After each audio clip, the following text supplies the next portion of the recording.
everyone, I'm Hill Harper. Jeffrey Dahmer is one of the most depraved and dangerous serial killers in recent memory. Not only because of the number of young men he killed, 17, and what he actually did to his victims, but because Jeffrey Dahmer was able to hide in plain sight for years, committing murder after murder after murder. He had everyone fooled: judges, police, friends, even his own family. You see, by the spring of 1991, 12 young men had gone missing. No one had connected the dots, not even the police.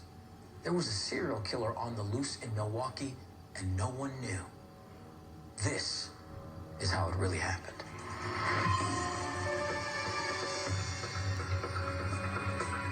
Milwaukee Emergency Operator 71.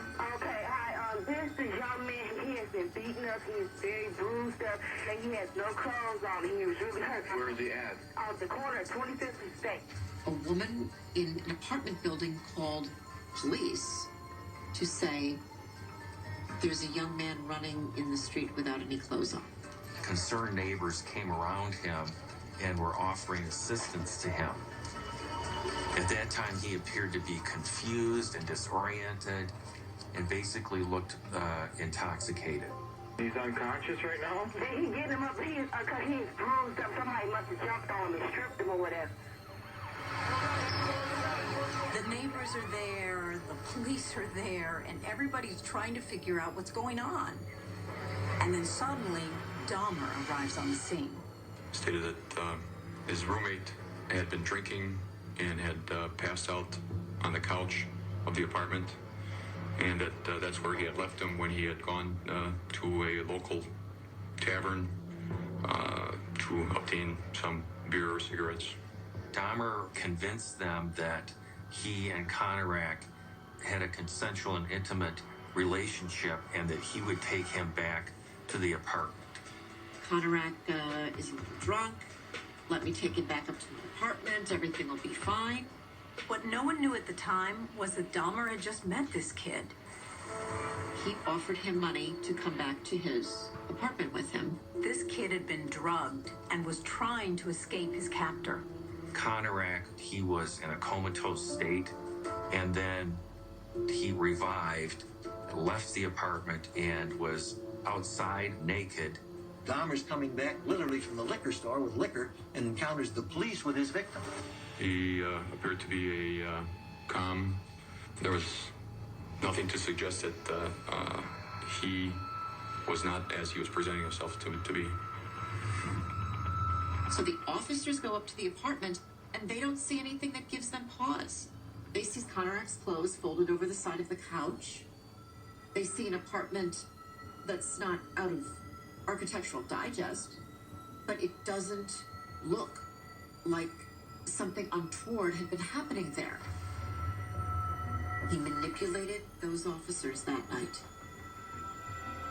The police see no reason to arrest Dahmer. They just say to him, "Take care of this kid," and then they leave.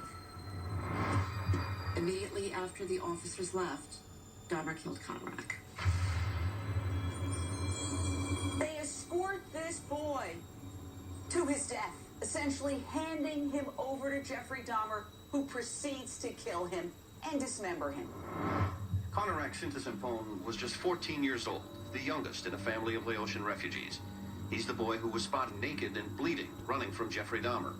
The investigation further discloses that the police department individuals who responded failed to conduct a basic, proper police investigation into the matter. If the police would have only checked Jeffrey Dahmer's record, they would have found that he's a registered sex offender who was on probation for sexually assaulting a boy. And it's almost impossible to imagine, but that victim was the brother of Konarak. One of Konarak's older teenage brothers had been molested by Dahmer 3 years ago. So the whole thing was full of some very strange, like, what are the chance kind of coincidences. What police didn't know at this time, Jeffrey Dahmer was in the middle of a killing spree.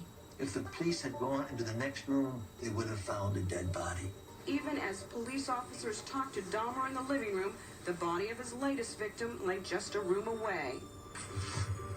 He was so quiet, so reserved. You wouldn't have believed in a million years that he was a serial killer. Never would you believe it. Dahmer was a master manipulator. And he probably got that way because he knew he had thoughts that were just too dark to share. And he began to fantasize about what it would be like to have sex with men who were dead or unconscious.